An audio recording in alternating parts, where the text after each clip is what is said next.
Java swing এ যে date চুজার use করার জন্য জাভার একটা লাইব্রেরি লাগে, সেটা হলো জে ক্যালেন্ডার। এই ভিডিওতে আমি দেখাবো কিভাবে জে ক্যালেন্ডার এড করতে হয় এবং সেটার কনফিগারেশন। তো আমাদের শুরুতে হলো জে ক্যালেন্ডার লাইব্রেরিটা ডাউনলোড করে নিতে হবে। এই জন্য আমরা গুগলে লিখব জে ক্যালেন্ডার জার। তো প্রথমেই যে লিঙ্কটা আসবে সেই লিঙ্কে আমরা চলে যাব। এখানে স্ক্রল করে আমরা একদম নিচের দিকে যাব এবং এখানে ছোট্ট করে যে এই জিনিসটা লেখা আছে জে ক্যালেন্ডার 1.4 জিপ, এটা আমরা ডাউনলোড করে নিব।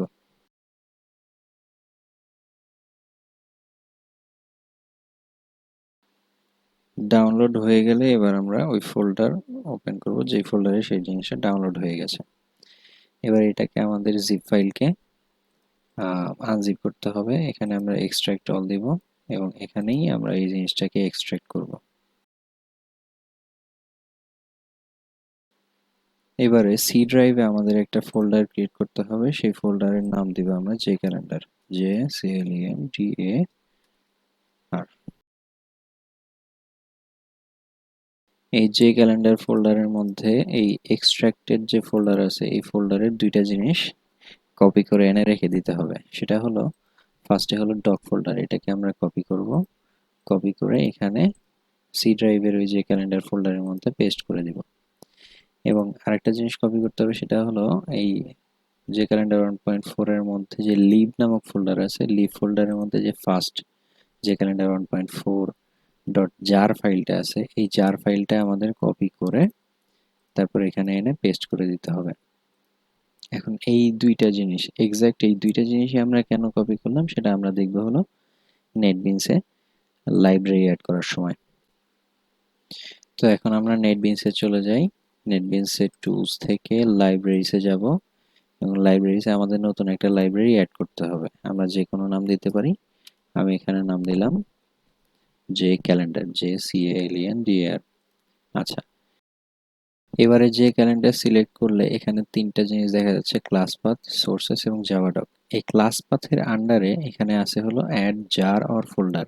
এই জার ফাইলে আমরা অ্যাড করব এবং সেটা আছে হলো পিসিতে লোকাল ডিস্ক সিতে এই যে ক্যালেন্ডার এবং এখানে যে ক্যালেন্ডার 1.4 জার, এই জার ফাইলটাই আমরা এখানে অ্যাড করব। আচ্ছা, এরপর আমাদের যেতে হবে জাভা ডকে। এই যে ডিওসি আছে অর্থাৎ ডক, এই কারণে আমরা সেই জায়গায় ডক ফোল্ডারটা কপি করে এনে রেখে দিয়েছিলাম।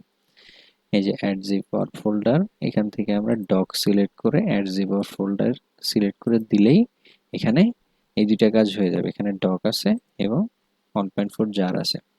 ওকে দিব। এবারে কাজ হলো এই সুইং কন্ট্রোলস এর আন্ডারে আমাদের সেই যে ডেট চুজার এবং যে ক্যালেন্ডার আছে, যে ক্যালেন্ডারের আন্ডারে যতগুলো অপশন আছে সেগুলো রেখে দেওয়া। তো এখানে আমরা রাইট ক্লিক করব, রাইট ক্লিক করে প্যালেট ম্যানেজারে যাব। এখন এখানে অনেকগুলো অপশন আছে। আমরা কিছুক্ষণ আগে একটা লাইব্রেরি ক্রিয়েট করে রেখেছি, এই জন্য আমরা এখানে সিলেক্ট করব অ্যাড ফ্রম লাইব্রেরি। সেখান থেকে আমাদের যে ক্যালেন্ডার সিলেক্ট করতে হবে এবং নেক্সটে গিয়ে আমাদের এখানে অনেকগুলো অপশন পাওয়া যাবে। সেই অপশনগুলো আমরা কন্ট্রোল চেপে সবগুলো সিলেক্ট করে নিব, কারণ সবগুলোই আমাদের দরকার হতে পারে।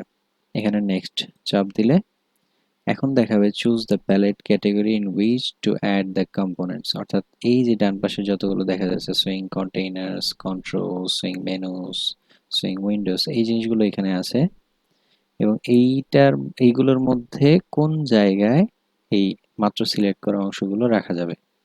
তো আমরা হলো সুইং কন্ট্রোলস এর আন্ডারে রাখবো, এই জন্য আমরা সুইং কন্ট্রোলস দিয়ে ফিনিশ দিয়ে দিব।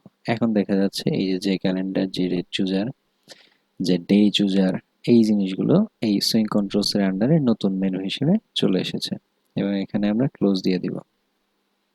এখন আমরা যে ডেট চুজার এই যেটা আছে এটা এখান থেকে নিয়ে এসে এই ফ্রেমের মধ্যে রাখলাম এবং এটা যদি আমরা রান করাই, রান ফাইলে গেলাম, তো এখন দেখা যাচ্ছে এই জিনিসটা যখন আমরা সিলেক্ট করব তখন এখানে দেখা যাচ্ছে 13 দিলাম, তাহলে আগস্ট 13, 2022, এইভাবে আমরা যে ডেট চুজার সিলেক্ট করতে পারবো।